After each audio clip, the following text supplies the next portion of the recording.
Serpent, is that you?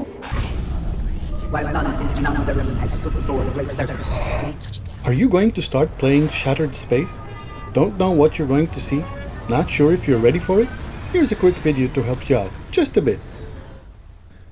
I played Shattered Space for only 3 or 4 hours and already found 4 things you should know. Good guys free here, and after the first 2 tips, there may be spoilers here, so be aware. Let's get started. If you haven't started it yet, the game reminds you that it would be better to start this only after you reach level 35. You must also have completed the first mission, one small step. Now, how do you start it? Well, officially you need to use your ship to grav jump to any orbit that is not currently used for a mission or encounter. But I simply pointed my ship to another planet in the same system and hit travel to trigger it. Tip number 1. If you happen to return to the game recently and chose a character you haven't played in a while, maybe you didn't buy a Rev 8 vehicle yet. Well, no worries. Dazra has a ship technician like any other, just don't believe what he says. Here's where he stands, and just as any other ship technician, he lets you buy a Rev 8 vehicle.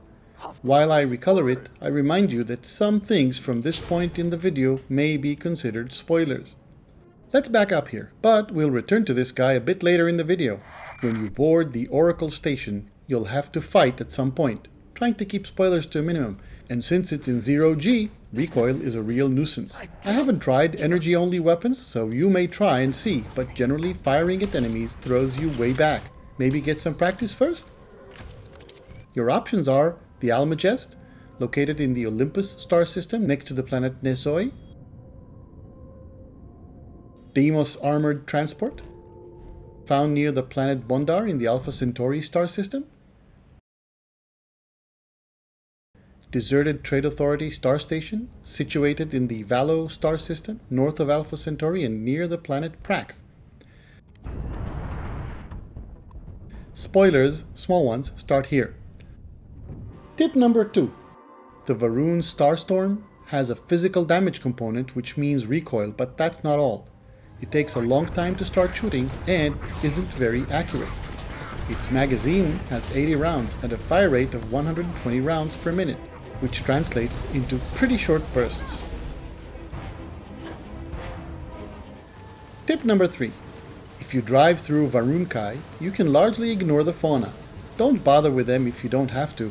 Some are big and sometimes they look hostile, but I steered away from them and they just left me alone. Tip number 4. This guy, Dumar Hassadi, tells you it's been too long since he tinkered with a ship from the settled systems. It has been too long since I've tinkered with a ship from the settled systems. Well, when you ask to modify your ship, you're in for a surprise. He may not have seen a ship from the settled system in a long time, but he sure seems to be getting supplies from all over. He has one of the most extensive inventories. Naturally, he has scan jammers. Those Varun really want to be able to sneak up on us, don't they? Looking at his inventory, he has a huge array of weapons.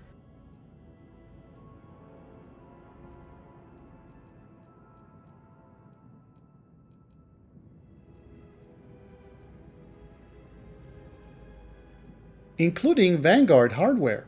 Makes you wonder now, doesn't it? But seriously, 3 different landing bays, cockpits from Hopetech, Stroud-Eklund, and Teo,